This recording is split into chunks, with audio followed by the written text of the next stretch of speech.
नशा मुक्त अमेठी अभियान के अंतर्गत थाना पीपरपुर पुलिस व एसओजी सर्विलांस अमेठी द्वारा 88 किलोग्राम अवैध गांजा के साथ एक अभियुक्त गिरफ्तार किया गया। एएसपी हरेंद्र कुमार ने मीडिया को बताया कि मुखबिर की सूचना पर एसओजी और पीपरपुर पुलिस की टीम ने दुर्गापुर में वाहन चेकिंग करते हुए सुल्तानपुर की तरफ से आ रहे ट्रक को रोककर तलाशी ली तो ड्राइवर के केबिन से 16 बंडल में रखा 88 किलो गांजा बरामद हुआ। ये कल रात में पीपरपुर थाना और जिले की स्वाट टीम द्वारा एक दुर्गा बाजार के पास चेकिंग के दौरान एक ट्रक से 16 बंडल गांजा जिसका वजन करीब 88 किलोग्राम है, जिसकी कीमत करीब 16 लाख है, इसको बरामद किया गया है। इसमें एक अवैध विपिन सिंह जो जनपद चंदौली का रहने वाला है, इसकी गिरफ्तारी हुई है। पूछताछ पर इसके द्वारा बताया गया कि यह गांजा ये पश्चिम बंगाल से लेके आ रहा था, प्रतापगढ़ में इसको सप्लाई किया जाना था। आपराधिक इतिहास अभी तक इसका कोई आपराधिक इतिहास पता नहीं चला है। संबंधित जनपद से भी इसका क्रिमिनल हिस्ट्री पता करने का प्रयास किया जा रहा है। तैयारी करने वाली पुलिस टीम को इसको निश्चित रूप से हम लोग पुरस्कृत कराएंगे। चंदौली निवासी ट्रक चालक ने बताया कि इस बंडल को प्रतापगढ़ में विभिन्न मोबाइल नंबरों पर बात कर डिलीवरी करना था। ड्राइवर ने ये भी बताया कि यह गांजा पश्चिम बंगाल से लाया था, जिसका कोई कागज नहीं है। पुलिस विधिक कार्यवाही कर रही है। उदयपुर से करीब 70 किलोमीटर दूर डूंगरपुर जिले के आसपुर में जेलेटिन से भरे 10 बोरे नदी के पास पड़े मिले हैं। बताया जा रहा है कि जेलेटिन की यह छड़ें बहुत ही शक्तिशाली हैं। इसके इस्तेमाल से काफी नुकसान किया जा सकता था। हालांकि इस्तेमाल के लिए डेटोनेटर की आवश्यकता पड़ती है, जिसे खोजा जा रहा है।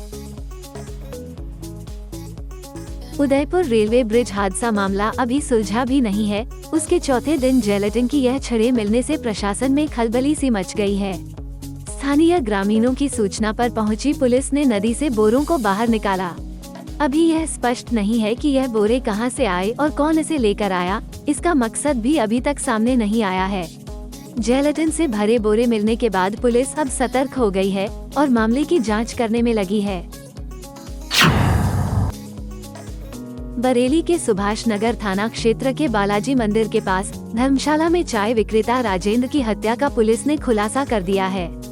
इस घटना को धर्मशाला के मालिक के नाती और उसके दोस्त ने अंजाम दिया था। पुलिस ने दोनों को गिरफ्तार कर हत्या में प्रयुक्त तार और राजेंद्र का मोबाइल बरामद कर लिया है। वहीं सीओ आशीष प्रताप सिंह ने खुलासा करते हुए बताया कि 22 अक्टूबर की सुबह धर्मशाला में चाय विक्रेता राजेंद्र का शव मिला था। थाना सुभाष नगर में बालाजी मंदिर के पास एक गोडाउन था, उसमें एक व्यक्ति की डेड बॉडी मिली थी, जिसको कि पीएम के बाद स्ट्रैंगुलेशन आया। उसमें गहनता से जानकारी की गई, बहुत सारे सर्विलांस की सहायता ली गई और उसके साथ साथ सुभाष नगर पुलिस टीम ने इसमें काफ़ी गहनता से कार्य किया। उसके बाद पता लगा कि वहाँ पर रहने वाले जिनका घर है उनका एक नाती था जो वहाँ पर रहता था, जिसका नाम राम जी है, गौरव सिंह है। उसका एक साथी है जिसका नाम शिव कुमार है। उन दोनों ने कतिपय उसकी पत्नी के ऊपर लेकर टिप्पणी को लेकर और उसके साथ गलत कार्यों को लेकर उसका मर्डर किया। उसमें एक तार था जो बरामदगी हुई है उसकी, और उसके साथ साथ हमने उनसे पूछने का प्रयास किया कि क्या हुआ, तो उन्होंने ये बताया कि मेरे साथ गलत कार्य करने की चेष्टा की और उसके साथ साथ पत्नी को भी गलत कहा, इसलिए उसने उसका मर्डर किया। इसमें सुभाष नगर पुलिस टीम ने बहुत अच्छा कार्य किया, दोनों की गिरफ्तारी। जैसा बताया गया कि पहले भी वो लोग एक साथ बैठकर शराब पी चुके थे और साथ साथ बैठ के कई बार पीते भी थे।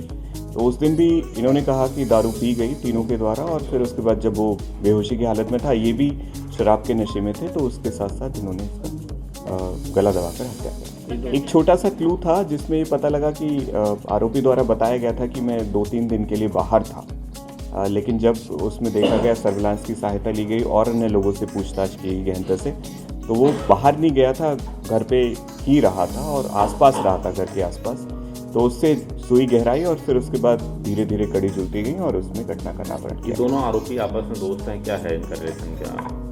ये जैसा बताया गया है दोनों के द्वारा कि हम 9th क्लास से एक दूसरे के साथ पढ़ते थे और अच्छे बुरे में दोनों में साथ रहे। तो उसने बताया कि इससे अच्छा जिससे मैं डिस्कस कर सकता था उससे डिस्कस किया, फिर उसके बाद इसमें इस तरीके की घटना पेश की।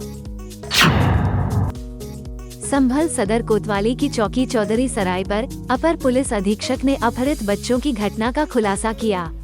खुलासे के दौरान बताया गया कि अपहृत बच्चों के पिता ने अपनी पत्नी को भगा ले जाने वाले युवक को फंसाने के लिए अपने एक दोस्त के साथ मिलकर बच्चों के अपहरण का षड्यंत्र रचा था। पुलिस और एसओजी की टीम ने बच्चों के पिता के दोस्त के घर से बच्चों को बरामद कर लिया और बच्चों के पिता और उसके दोस्त को घटना के षड्यंत्र रचने के आरोप में जेल भेज दिया है। कल थाना कोतवाली संभल ग्राम बिछौली निवासी नूर मोहम्मद द्वारा थाने पर आकर सूचना दी गई कि एक दिन पूर्व उनके दो पुत्रों क्रमशः 9 और 11 वर्ष के पुत्रों को उनकी पुत्री द्वारा स्कूल ले जाते समय रास्ते में छोड़ दिया गया था, जिससे कि वह अपने स्कूल जा सके। इस बीच उनका किसी ने अपहरण कर लिया है और वह स्कूल नहीं पहुँचे। इस सूचना पर अभियोग पंजीकृत किया गया। साथ ही सघन जांच की गई तो यह पाया गया कि वादी की पत्नी किसी व्यक्ति के साथ पूर्व में गई थी और वह उन्हीं के साथ रह रही थी, इनको उन्होंने छोड़ दिया था। गहन पूछताछ से यह तथ्य प्रकाश में आया कि फर्जी तरीके से उस व्यक्ति को फंसाने के लिए एवं पत्नी को वापस बुलाने के लिए उसके द्वारा यह साजिश रची गई। इस प्रकरण में जब गहराई से छानबीन की गई तो यह पाया गया कि उसने अपने एक दोस्त की मदद से बच्चों को छुपाया है और दबिश के दौरान दोनों बच्चे बरामद किए गए। इस प्रकरण में 2 लोगों को गिरफ्तार किया गया है, एक वादी जिसके द्वारा गलत सूचना दी गई एवं दूसरा वह व्यक्ति जिसने कि उन व्यक्तियों को बच्चों को अवैध तरीके से अपने पास रखा गया है।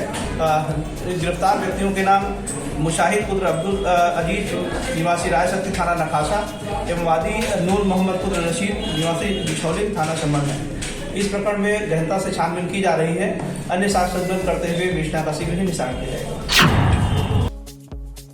संभल असमोली थाना प्रभारी ने पूर्व में हुई चोरियों का खुलासा करते हुए 3 आरोपियों को गिरफ्तार कर जेल भेज दिया है। पकड़े गए आरोपियों से नकदी और चोरी गया माल भी बरामद कर लिया है। पुलिस के मुताबिक पकड़े गए 2 आरोपियों पर पूर्व में जनपद व अन्य जनपद के थानों में चोरी व अन्य घटनाओं के मुकदमे दर्ज हैं। पुलिस ने पकड़े गए अभियुक्त बंटी से 10,000 रुपये और संजीव की निशानदेही से चोरी गए माल को बरामद कर तीनों आरोपियों जेल भेज दिया है।